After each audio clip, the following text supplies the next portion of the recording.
Si vous n'êtes dans aucun de ces deux cas, contactez-nous à Aide Huffington Post. Vous ne pouvez pas voir ce contenu car international, une coopération, sans précédent, annoncée sous un soleil californien radieux.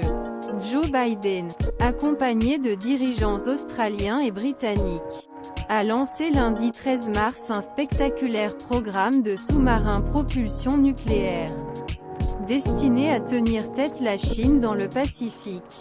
Nous nous mettons dans la meilleure position possible pour affronter ensemble les défis d'aujourd'hui et demain, a déclaré le président américain, ses lunettes de soleil préférées sur le nez.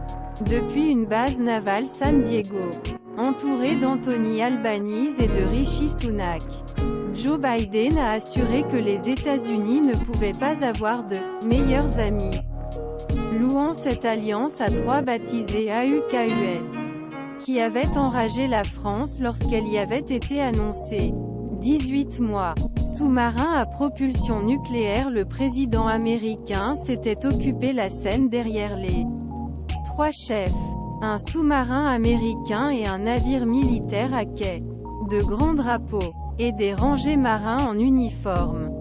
Le Premier ministre australien a souligné que son pays réalisait « le plus gros investissement de histoire » à travers ce partenariat, qui prévoit l'achat de sous-marins nucléaires américains puis la construction d'une nouvelle génération d'appareils. Selon le gouvernement australien, ce projet plusieurs décennies, qui coûtera près de 40 milliards $ sur les 10 premières années, générera environ 20 000 emplois. Anthony Albanese a rappelé que l'Australie est, après la Grande-Bretagne, le deuxième pays à avoir accès au secret nucléaire de la marine américaine. Une position stratégique dans le Pacifique. Son homologue britannique a également salué les efforts déployés par le Royaume-Uni pour doper son budget de défense, et a estimé qu'avec les États-Unis et l'Australie, son pays s'est engagé dans l'accord multilatéral de défense le plus important depuis des générations, le programme de sous-marins d'attaque, qui a pour ambition de remodeler la présence militaire occidentale dans le Pacifique, se déroulera en 3 phases, a détaillé la Maison-Blanche, et selon un principe crucial martelé par Joe Biden, ces sous-marins seront à propulsion nucléaire, mais n'emporteront pas d'armes nucléaires.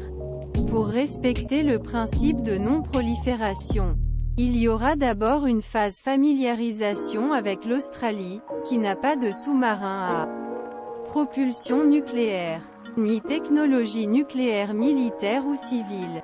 Ces marins, ingénieurs, techniciens seront formés dans équipages américains britanniques, ainsi que dans des chantiers navals et écoles spécialisées aux États-Unis au Royaume-Uni.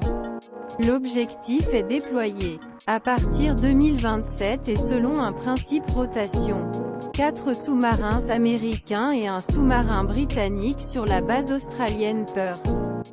Dans un second temps, et sous réserve du feu vert du Congrès américain, l'Australie achètera 3 sous-marins nucléaires américains de classe Virginia, avec une option sur 2 navires submersibles supplémentaires. Enfin, il s'agit de la 3e et plus ambitieuse étape du programme. Les États-Unis, l'Australie et le Royaume-Uni s'associeront pour une nouvelle génération de sous-marins d'attaque, baptisés SSN-AUKUS. Ces sous-marins impliqueront un gigantesque effort industriel, notamment de la part de l'Australie, qui doit disposer d'un nouveau chantier naval à Adélaïde, dans le sud. Une « mentalité digne de la guerre froide », dénonce Pékin. Les nouveaux navires, de conception britannique intégrant une technologie américaine avancée, seront construits et déployés par le Royaume-Uni. L'Australie. Ils doivent être livrés à partir de la fin des années 2030 et du début des années 2040. Les sous-marins à propulsion nucléaire sont difficiles à détecter, peuvent parcourir grandes distances pendant de longues périodes et transporter des missiles croisière sophistiquée. La conclusion de l'alliance, AUKUS, avec pour corollaire l'annulation par Canberra du contrat d'acquisition de 12 sous-marins français, avait donné lieu en 2021 à une crise diplomatique avec la France, qui avait crié « trahison ». Désormais, le projet bouleverse principalement la Chine. Nous appelons les États-Unis, Grande-Bretagne et l'Australie à abandonner la mentalité de guerre froide et les jeux à somme nulle, a déclaré plus tôt Mao Ning, porte-parole du ministère chinois des Affaires étrangères.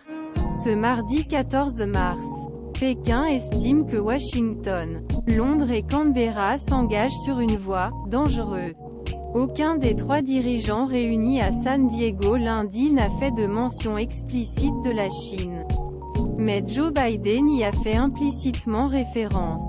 Il a en effet affirmé que l'alliance AUKUS devrait s'assurer que la zone Indo-Pacifique reste libre et ouverte. Une formule qui dans le jargon diplomatique américain signifie la volonté de contrer l'influence chinoise dans la région.